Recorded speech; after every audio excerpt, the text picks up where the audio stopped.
New York, and on the new Hot 97 app. Ebro in the morning on Hot 97. Ebro in the morning, the beautiful Laura. Yo, Mad Jordans. It's Jordan Wednesday, apparently. There's a new Jordan came out or something? Yeah, those came out. These? Laura up on it quick.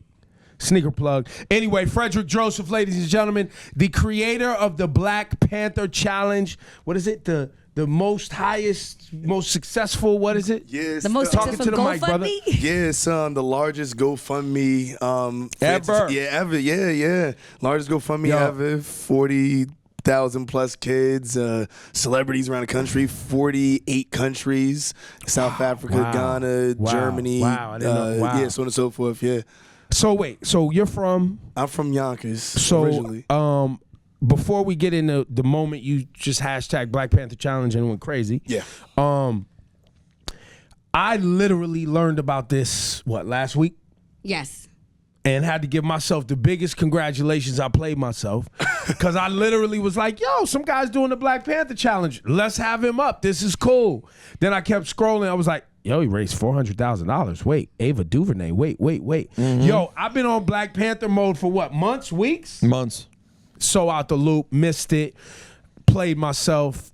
Not Now even. you're at 700,000? Yeah, just about 700,000. You know, I'm not going to say what we're reaching for, but the more money, the more kids, the better. You know, a lot of people felt as though the movie came out and it's over. I'm like, nah, the movie came out, and that reaffirmed for me. That, like, got me. I saw the film. I was like, oh, yeah, nah, everybody has to see this. And are you, what's your background ethnically? I am Kenyan and Cuban. Okay. Yeah. I'm born here in America.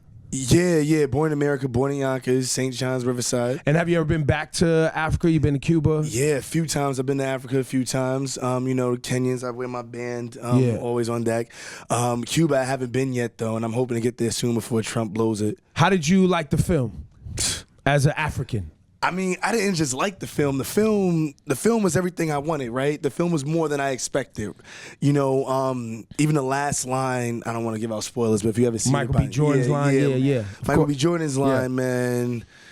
Listen, I'm a Malcolm X guy, so you know that realm of that's it was everything. Well, yeah, he has a line that speaks very much to slavery and just the history of black people in America that kind of hits you out of nowhere. Like I found it so interesting and awesome. That line, it makes perfect sense. Yeah. But it's so clear. It's like it may be Right. the clearest political message that's sent, or a social, whatever message it is, maybe the clearest message in the film. Well, and you know, for the audience, I think it's kind of been on social media, so I don't know if we're spoiling anything, but the line is basically Michael B. Jordan. Yeah, Michael Jordan, they never said this. No, he ain't never said this.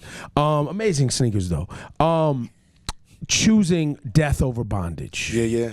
And the notion that, you know, there are our ancestors, people on slave ships that opted to die versus living a life in bondage, being thrown over into the ocean from ships instead of living in bondage was more brave. Yeah, I mean, and more impactful and more meaningful. Yeah. I mean, you know, it's deep because, you know, for a lot of us, you know, in this room and, you know, in this city, in this country, so on and so forth, on a daily basis, even if it's not a direct, you know, act of racism, we experience microaggressions, you know. I'm sure even now, Rosenberg, you being aligned with the culture, you know, for so long. Oh, you they probably, come from me. He gets micro and macro aggression. I can Yeah, imagine. yeah. I really do. And Some days he's white, some days he's just a Jew, some days he's an N-word lover. Like, I mean, some days I get it from black people. It's literally every group you can imagine. It's wonderful.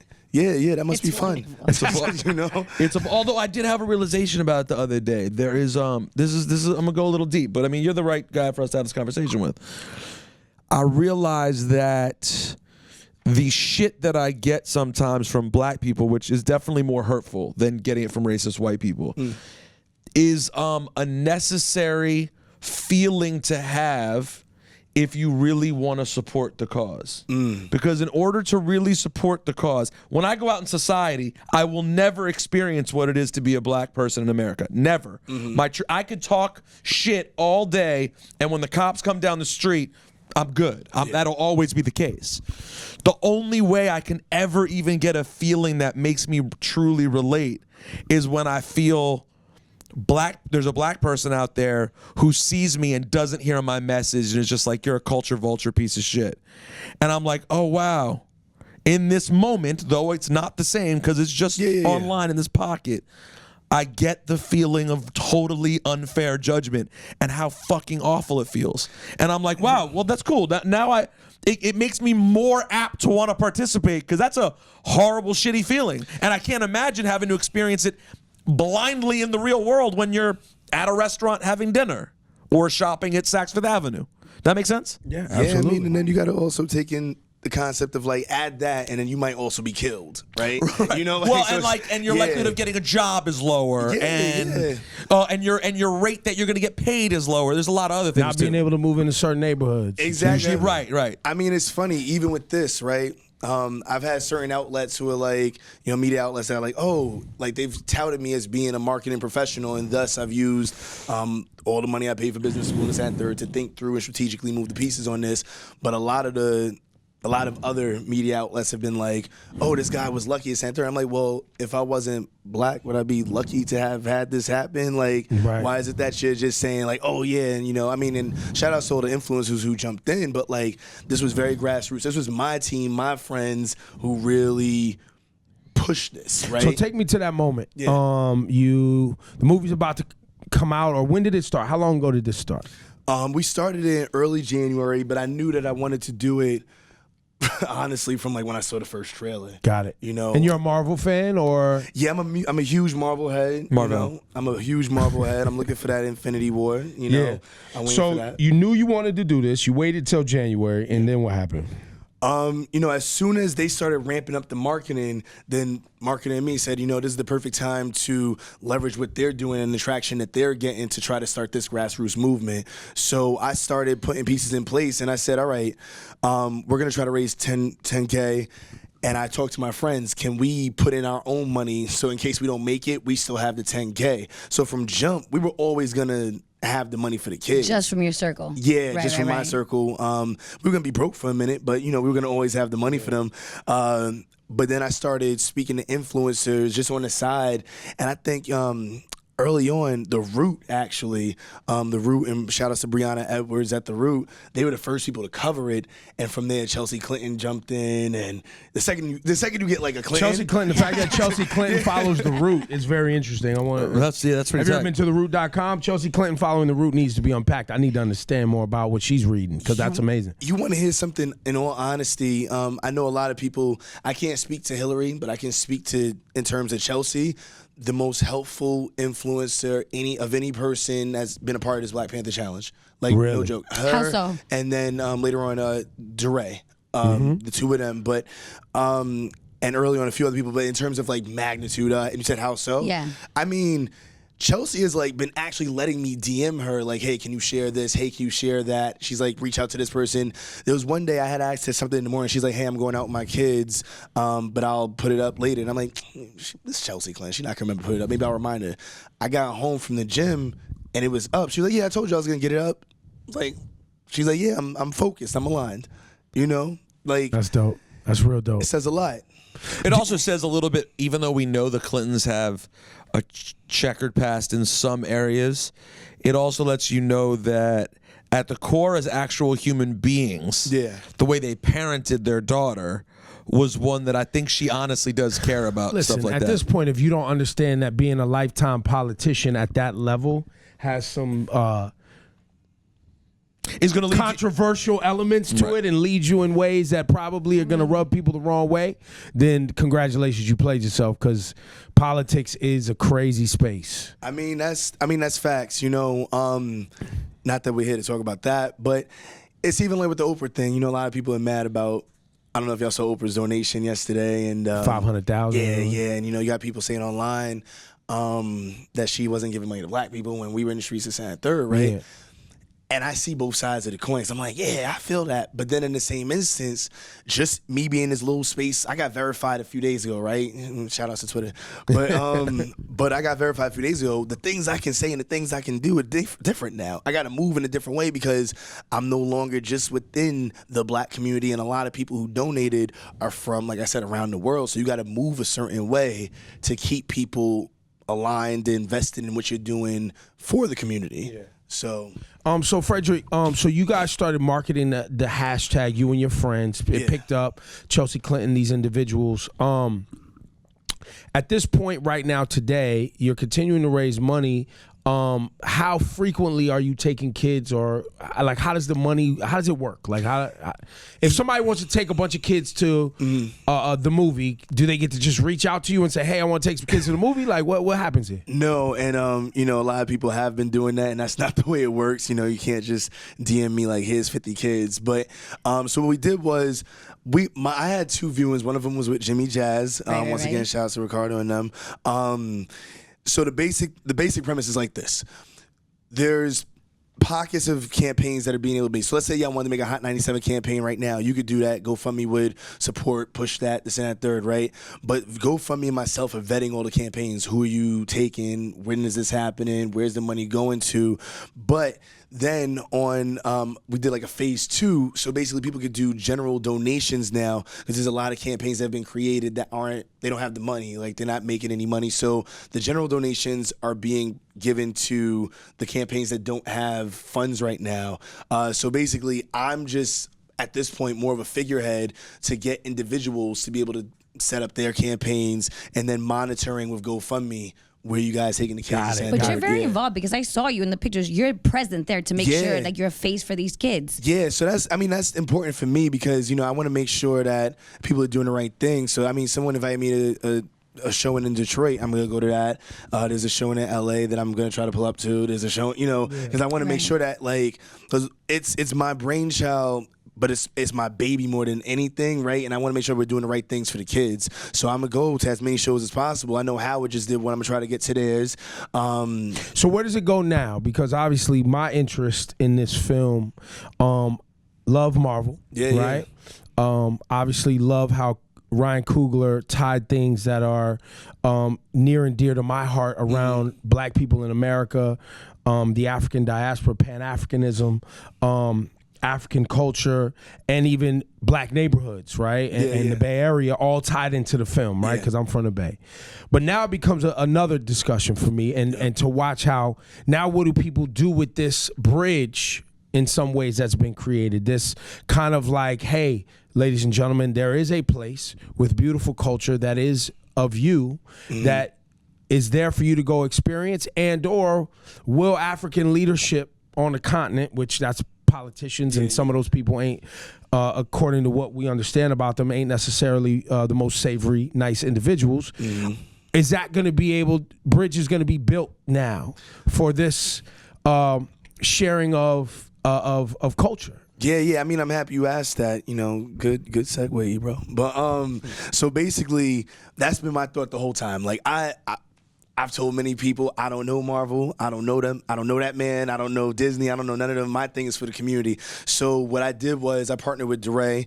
We have a website out right now, blackpantherchallenge.org, where you can see where the campaigns are. But more important than that, we have readings, learning worksheets, we're putting up videos, things like that about Afrofuturism, about, and what is that term, Afrofuturism? So Afrofuturism, is a nuanced term. It essentially is this thought of what Africa or nations in Africa can be and could have been without colonialism. Exactly. Without being colonized. Excuse me. So that's what we see in Wakanda, right? But a lot of people don't know how to unpack and process that. Like, what do you mean there's a nation that was never colonized and thus it's called Ethiopia or exactly different places like that? But there are places like it, and these are some of the most beautiful places in the world. So we have readings right now about that. One of the readings is interesting. It's actually about Frankenstein and just in comic lore, like the racism behind Frankenstein, what Frankenstein was supposed to be based on, and this and that third, right? But besides that, that's what we're doing with the Black Panther Challenge. So if you have children, young people who are interested, we want them to get involved in that. I actually met one of the Dora Milaje on Monday, so I'm trying to work with Diddy School, Capital Prep, to get her to go there and speak to the young girls about empowerment. Shout out to right? Dr. Perry and everybody up there. Yeah, facts. Yeah. But then on a bigger level, right? To me, the conversation needs to pivot from just being about the film to being about access, So from my end, I've created an agency called We Have Stories. So what We Have Stories is doing, we're providing all of our services for free: marketing, creative, and fundraising for underrepresented groups, people of color, women, LGBTQ community. So if you're a storyteller, somebody who's working in social justice, we're trying to amplify your work completely for free. So That's amazing. that's what I think that we need to do as a community, to say, like, we have this Wakandan pride right now, but we have Wakanda all around us. We just need to hone it, you know? What do you say to people who go, Wakanda's not real, the movie's not real, and what are you talking about? Why? I mean, Wakanda is real. Wakanda is what got the Black Panther Challenge started. You know what I mean? Wakanda is what brought me here, what made y'all want to bring me in. Wakanda is what got Jimmy Jazz involved in New Balance, so on and so forth. Wakanda is within us, right? And like I said, I tell everybody, if you haven't been to Africa, please go to Africa, right? That is Wakanda.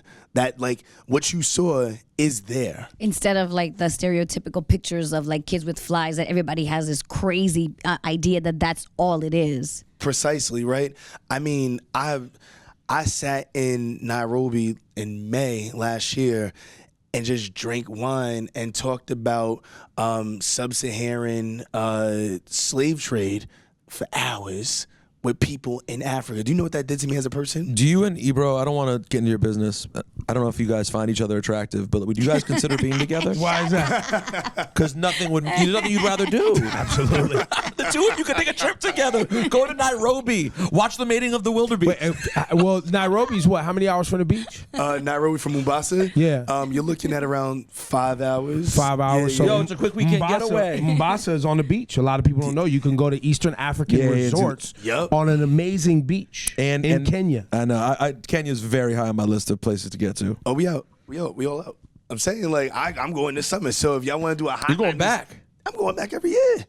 That's dope, man. Yeah, I want to do a Hot 97 trip If to y'all want Kenya. to do a Hot 97 Yes. trip, what I The mean, I Black was Panther Challenge should become tourism. And we should- And it should become taking kids, instead of taking kids to movies, it's taking kids to either work or study in Africa for weeks or summers or something. It should be like Birthright, you know, where Yeah. maybe, I mean, y'all have the influence, y'all have, you know, let me challenge y'all. Y'all set it up, right? Maybe you find 10 kids around the country who are doing great things. I know a few who are doing phenomenal things that are going to change the world, you know, and they should see Africa. And you just do a Hot 97 What do we trip. do? How do I do it? I mean, It'll we start Are tomorrow. you saying you would help raise the money?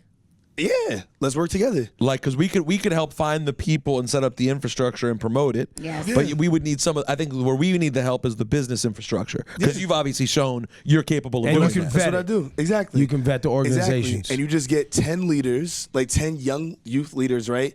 They're going to be in their, who maybe go into their senior year, something like that. Like, give them an opportunity, because that's what I mean, you're familiar with Birthright, I imagine, right? Of course, yeah. Exactly. So, like, I work with a lot of Jewish people, and I've tried to adapt some of that. What they do with Birthright, I think that's important. You get maybe Black and Hispanic children, right, and bring them to Africa. Let them see this is what you can come back and bring to your communities, and just do it maybe on a yearly basis. But Like, we've talked about that. Experiences like that completely change a child. Bro, Like, I've it changed talked- me. I wanted to have a conversation about us starting up, but like Africa's being the next step. Man, I would like to start with a program where we take kids from the 5 boroughs and bring them up to literally a country house during the summer and just see where there's an animal and wildlife. You know what I'm saying? Just seeing an environment even beyond yourself. Africa's amazing. That would be like a goal, of course, an ultimate goal. But kids aren't even seeing beyond No. their block. No. It's very hard to see. No. I mean, I agree with that. But I, you know, working in the core space, I already know there's a lot of people who do that. This is something that nobody does. I mean, I'm a big picture kind of person. I think Right. This moves the needle, right? And that's why I said specifically, it's not just any kids. You get the kids who are some of our best and brightest, who are gonna be leaders. Can I make right? an argument on that against that though? Yeah, This is go why I ahead. guess it didn't speak to me instantly the same way, Yeah, even though yeah, it's yeah. phenomenal. Yeah. Is that those kids are already the best and brightest? I'm talking about that should be done. That absolutely Yeah. should be done.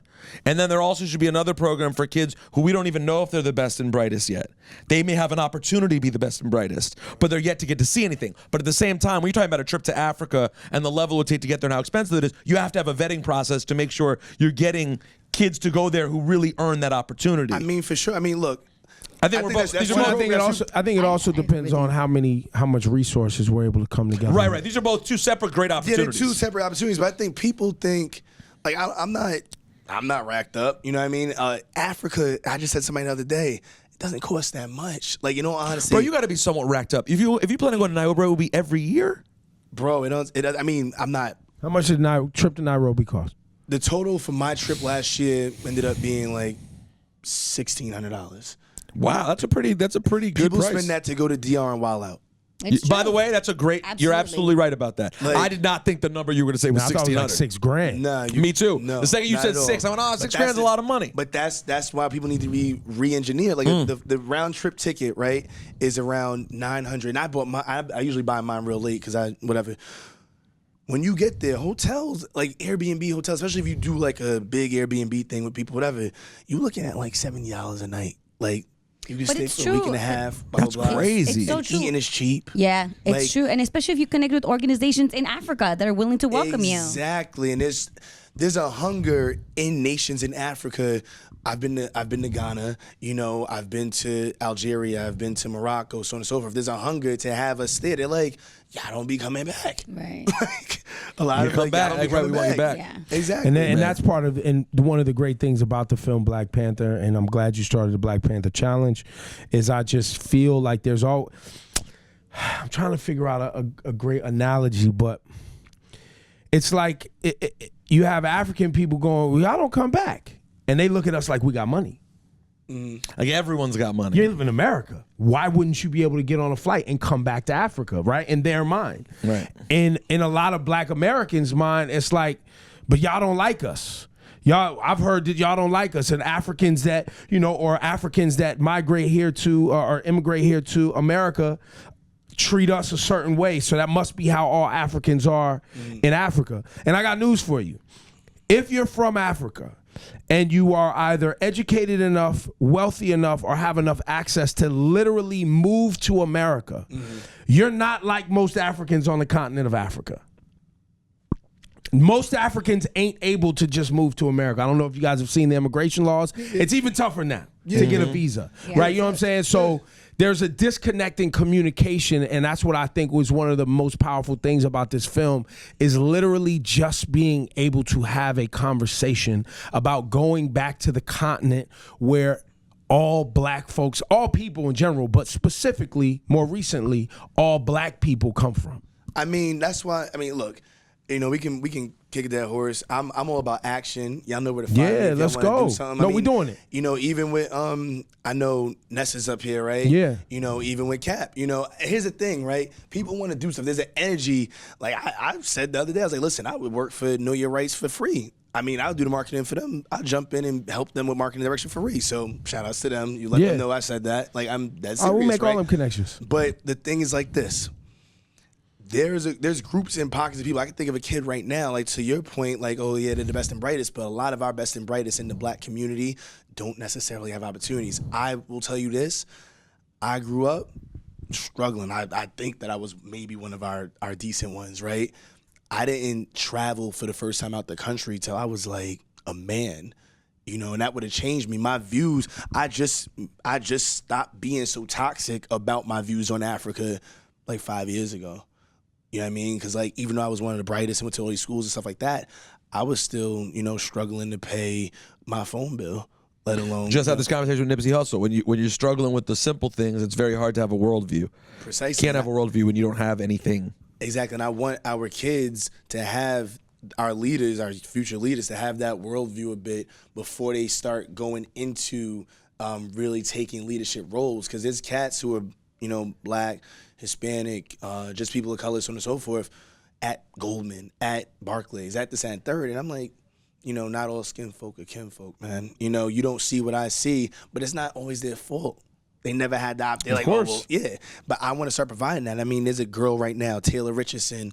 She just raised $20,000 for girls to go see A Wrinkle in Time. She's 14 down in Jacksonville, and I already know, like, I don't know her family situation, but I don't think she's going to Africa. But I'm like, and I can't just put you up to go to Africa. But Taylor's 14. She needs to see Africa before she goes to college because she's going to be a leader on her campus. You know, I don't want Taylor to wait till she's 30. you know? That makes sense. Frederick Joseph, ladies and gentlemen. You guys will be hearing more about the convo we just had about trips to Africa, I'm sure. BlackPanther.org, BlackPantherChallenge.org. Yep. And nobody from Marvel, nobody from nowhere from the movie has connected Disney, with you? anyone? Nah. But they're happy to collect the money though. You got them how much money to see this movie? We had almost 700,000. I guess that doesn't include like what celebrities have done, like Octavia Spencer and everybody just buying out theaters for Right, it. right. So. But you guys alone, 700,000. So Yeah.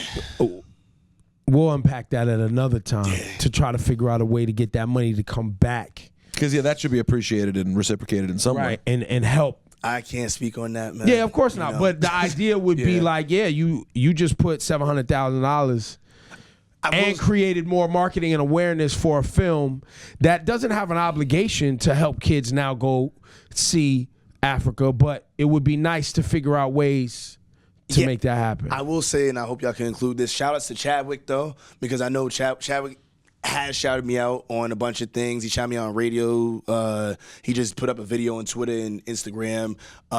But yet still, Marvel, Disney as entities, I can't get They haven't. But Chadwick definitely has blessed up many Oh, times. that's dope. So, Yeah. man, that's dope, man. Listen, man, it was a pleasure meeting you. My Let's pleasure. continue these conversations, Yeah. man. Thank you very much. All right.